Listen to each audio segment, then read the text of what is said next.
કચ્છ અને ગુજરાતની રસપ્રદ ઘટનાઓને સમાચાર જાણવા અમારી ચેનલને લાઇક, શેર અને સબસ્ક્રાઇબ કરો.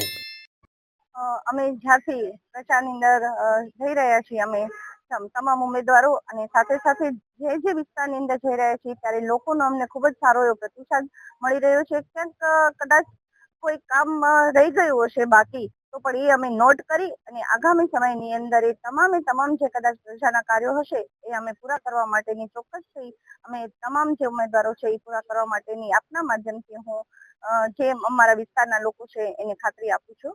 મહિલાઓની અત્યાર સુધી અમારી પાસે કોઈ સમસ્યા હોય એ આવી પણ નથી અને મહિલાઓ અમારી સાથે જોડાઈ અને અમારો જેને કહીને કે ઉત્સાહ વધારે છે અને લોકોની મહિલાઓની જે ઈચ્છાઓ છે કે અમે પણ આગળ આવીએ, એટલે એ લોકો અમને એમ કે છે કે અમે તમારી સાથે જોડાઈ અને બહેનોને કેમ આગળ વધે એના માટેના અમે પણ તમારી સાથે રહી અને પ્રયત્ન કરી કે મહિલાઓ ખૂબ આગળ આવે. પ્રજા છે ખૂબ જ સમજદાર છે, એટલે પ્રજાને મને કઈ એવું લાગતું નથી કે એ લોકો કોઈ ખોટા એવા ભ્રમની અંદર આવી અને જે ખોટો પ્રચાર કરી રહ્યા છે એની અંદર એ લોકોને ખ્યાલ જ છે કે ક્યાં કોને મત આપો. બસ લોકોને અમારે એ જ અપીલ છે કે 26 તારીખે વધુમાં વધુ મતદાન કરી અને અમને ભવ્યથી ભવ્ય વિજય બનાવે એના માટેના જ બસ તમારા માધ્યમથી હું અપીલ કરું છું.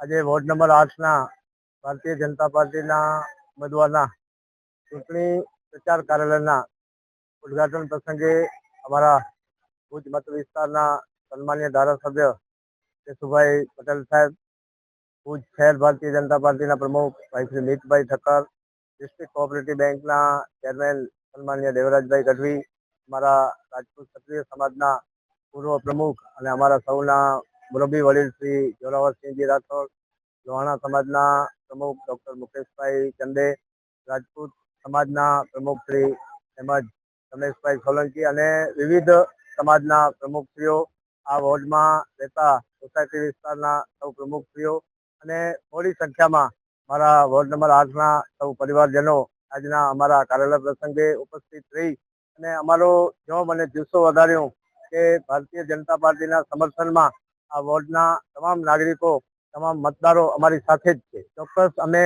ગત ટર્મની અંદર આપને વાત કરું તો જે પ્રમાણે પ્રજાજનોની જે કાંઈ માંગણીઓ હતી એ અમે તબક્કાવાર પરિપૂર્ણ કરી છે. આજે આપ સૌએ જાણ્યું હશે કે જ્યારે અમારા મતદારો અમારા કાર્યાલયના ઉદ્ઘાટન પ્રસંગે આવ્યા ત્યારે અમે જે કામો કર્યા છેલ્લા 5 વર્ષની અંદર 15 કરોડ અને 70 લાખના વિકાસના કામો આ વોર્ડની અંદર કર્યા છે. પ્રજાની જે પણ જરૂરિયાતો હોય, જે માળખાગત સુવિધાઓ બાકી હોય એ પણ અમે અત્યારે જ્યારે પ્રચાર પ્રસારમાં જતા હોઈએ છીએ ત્યારે સમસ્યાઓ હોય, ચોક્કસ જે વિકાસ છે એ અવિરત ચાલતી પ્રક્રિયા છે. એમાં જે પ્રજાજનોની માંગણીઓ છે, સોસાયટી વિસ્તારમાં રોડ, રસ્તા, પાણી, ગટર એના માટેની જે પણ કાંઈ સમસ્યાઓ હશે એનું અમે પ્રજાજનો સાથે બેસી અને સત્વરે એનું નિરાકરણ થાય એ પણ અમારી પ્રથમ અગ્રતા હશે.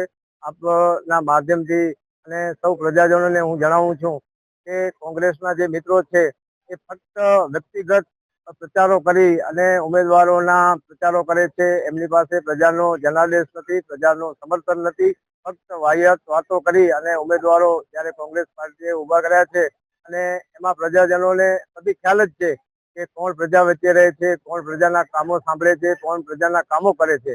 અને અમે ફક્ત આપના માધ્યમથી હું પ્રજાજનોને વિનંતી કરું છું કે 26 તારીખે જ્યારે મતદાનનો દિવસ છે એ દિવસે આપણે વહેલી સવારે મોટી સંખ્યામાં ભેગા થઈ અને ગરમી છે તો ગરમીમાં આપણે વહેલી સવારે મતદાન થાય અને 3 ઉમેદવારને જંગી બહુમતીથી જીતાડીએ. અમારા એક જે ઉમેદવાર હતા ચંદ્રેશભાઈ મમુભાઈ રબારી, તેઓ બિનહરીફ જાહેર થયા છે.